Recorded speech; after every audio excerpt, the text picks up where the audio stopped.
So I've been shooting my continuous light setup forever, and I have been doing the natural light thing, but a very easy progression for a photographer is to go and purchase their first lights. Very often are speed lights.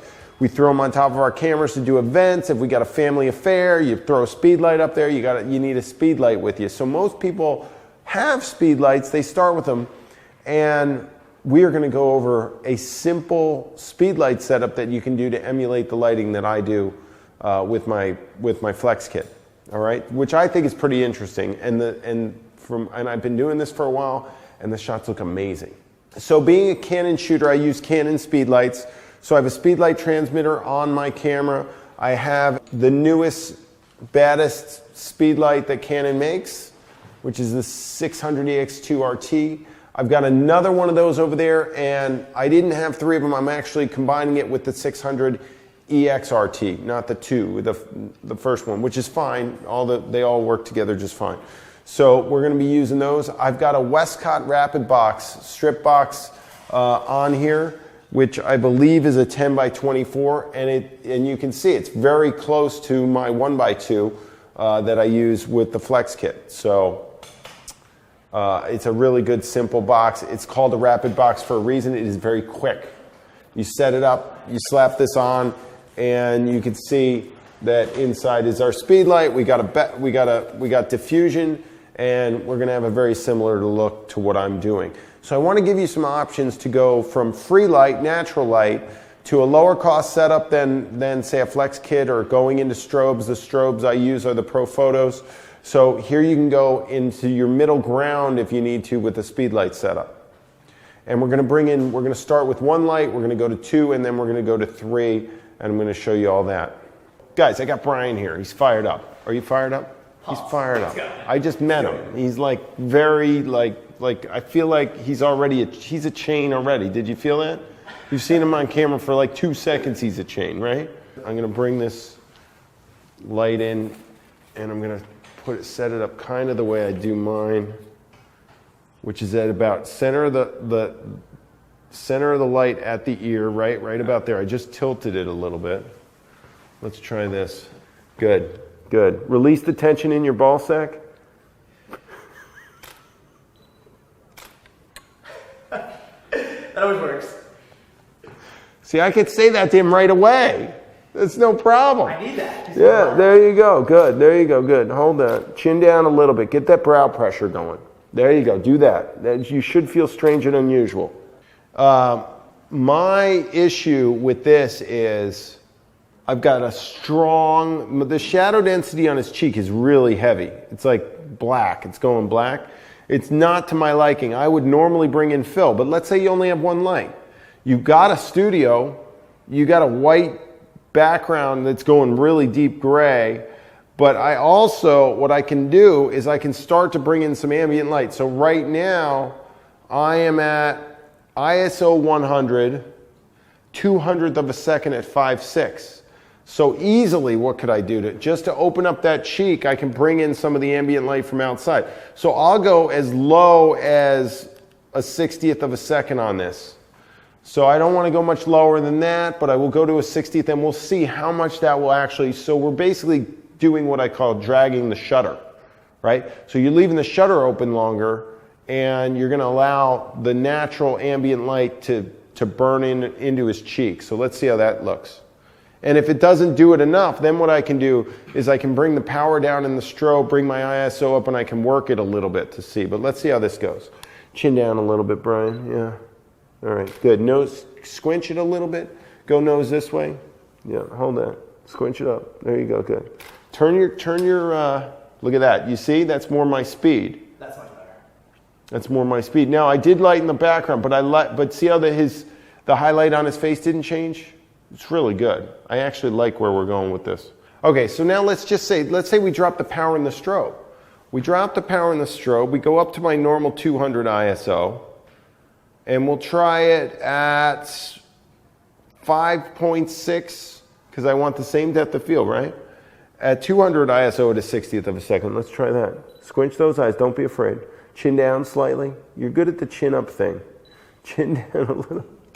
I love that. That's cool. Oh, it's like from the first picture to that, it's night and day. That's cool. It's incredible. That's cool. Guys, that's all with one light, right? That's amazing. And it's a huge difference in the look of it. All right, so I like what's going on here.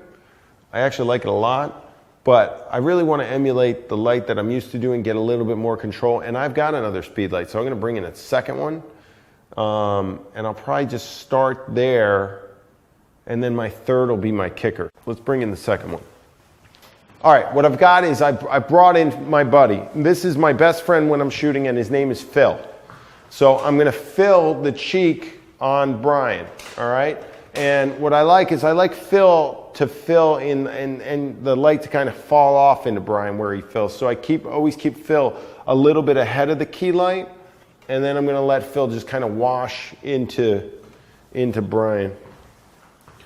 Go, there you go. Do the same thing with it. I like working this side. Keep that squinch. Work that brow action. Settle in right there. Let's see. Now let's see. We got 2 strobes going off, and we got our buddy Phil working now. And it just brings up that shadow density another kick. So I can vary it now. I brought it up quite a bit. I can vary it. I can lower it. I can change where I want it. But I like the way it looks right now. Kind of like the way it looks like now. But now what I can start to do is I could start to go back to taking the ambient out. I want to try one with all the ambient out of the room. There you go. Good. And I want you to see the difference. Now that I got 2 lights, I don't have to worry as much about the ambient. And now I can get that background darker, which is what I wanted. Chin down a little. Try and keep your eyes open in there. What are you doing? There you go. Nose this. I feel like I can just mess with him the whole time. Hold that. There you go. Good. Good. Guys, it's fantastic light. Let's get a little bit more severe. Let's now that we got our ambient down, we're going to just barely skirt him a little bit with Phil. Hold that. Squinch the eyes again. Turn your body straight to me. And now I like it. I like that it opened up the shadow a little bit. I like that shot a lot. I like him straight on. I like what's going on. I think this looks fantastic, guys. The rapid box is wrapping around his face really in a soft way. The light looks great. I just feel like I really want to add my kicker. So I'm going to add my third light. Because I am one of those guys that does the 3 light setup.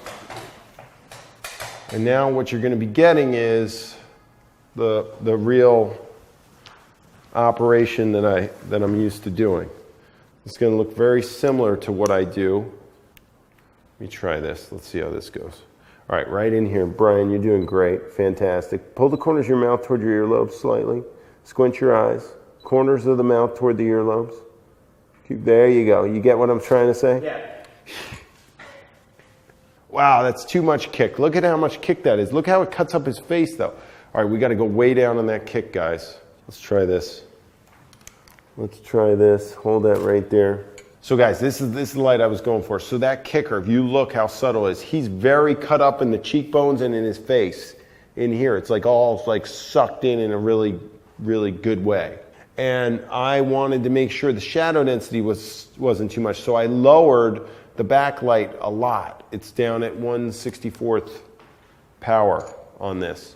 My buddy Phil is at 1/32nd power, and I had it closer, a lot closer to him, but I've just moved it back and forward to just vary that shadow density exactly how I wanted it. Now it's very easy. If I think it's too dark, I can just zoom this puppy in like this and open up that shadow. Let's take one like that. But I don't want to overpower it. If I don't have shadow on the cheek, I'm going to lose my kick. Chin down.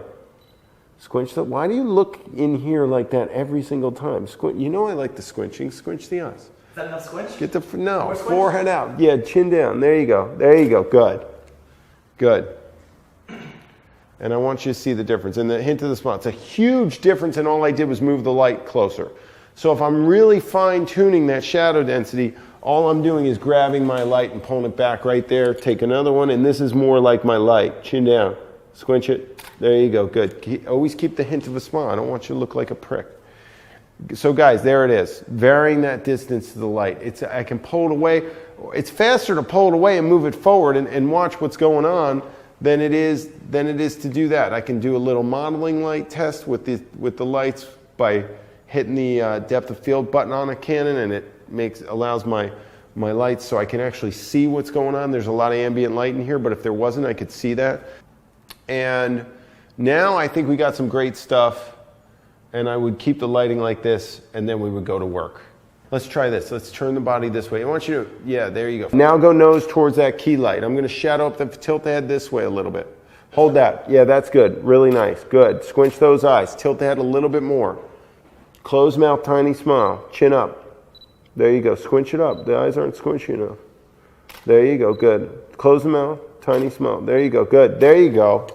Very nice. It's weird because the squinch and the smile are opposite. You got to work. Emotions. It's like doing really this. Weird. It's like doing it's this. Like that. It's really weird. You're doing it's it. Freaking me out. It looks good though.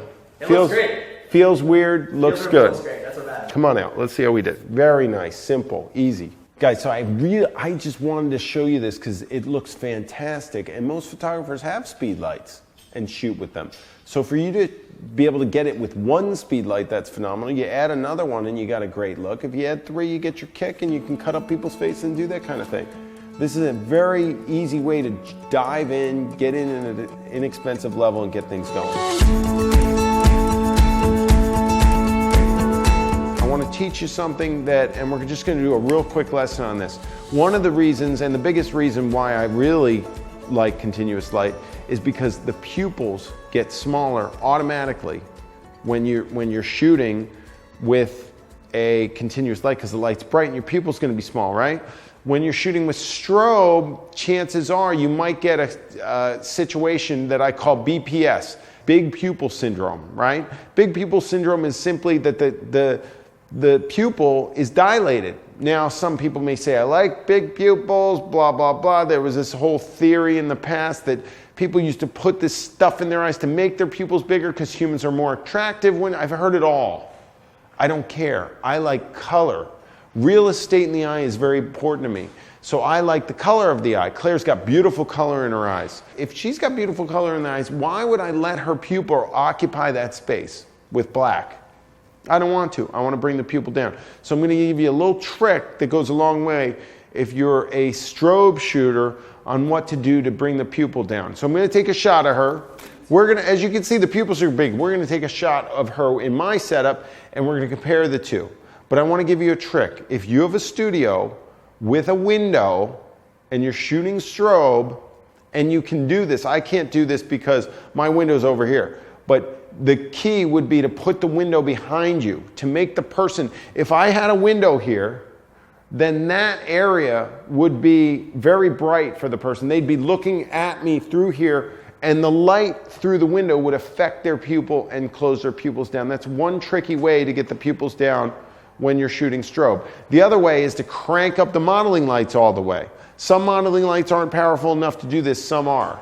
So these are LED powered modeling lights and they're battery powered strobes. So if I turn those on and keep those on the whole time and have them going on 3 batteries, I'm gonna drain all the batteries real quickly. And I don't wanna have to replace 3 more, I don't even have enough batteries to replace all 3 at one shot. So I don't wanna do that. If they were plugged in, then I would run the modeling light the entire time and alleviate that problem, or hope that it would constrict the pupil as much as possible. All right, so now that I got the shot with strobes, let's go back to my Flex kit setup, my continuous LED setup, and let's look at the pupils there and we'll compare the two.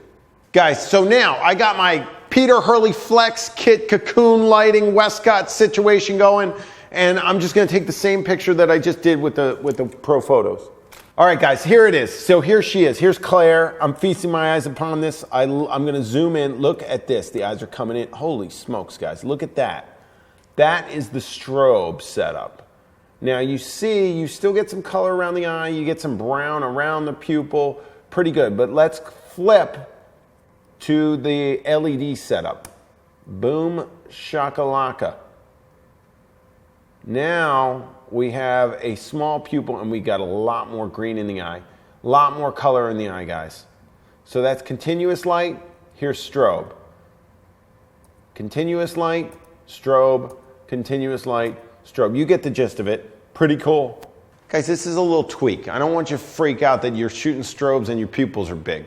I gave you the tip of getting the window behind you to get them down. You know you can get some major modeling lights, if your modeling light's bright enough, you're gonna turn them on, right? And you're not gonna freak out. It's a little nuance that for me goes a long way, and was one of the other reasons why I happen to like continuous light. That's all. Yeah, I mean, if you do shoot quickly on a consistent basis with strobes, the pupil's going to constrict and it's going to stay down there for a little bit. I don't want you firing like a maniac. I don't want you to concentrate on doing that to keep the pupil down. But if this really bugs you, and you definitely are a speedlight or strobe shooter or something, if you want to get a little LED or something and put it on top of your camera, just like a stinger, just to get those eyes to go down, you could always do something like that.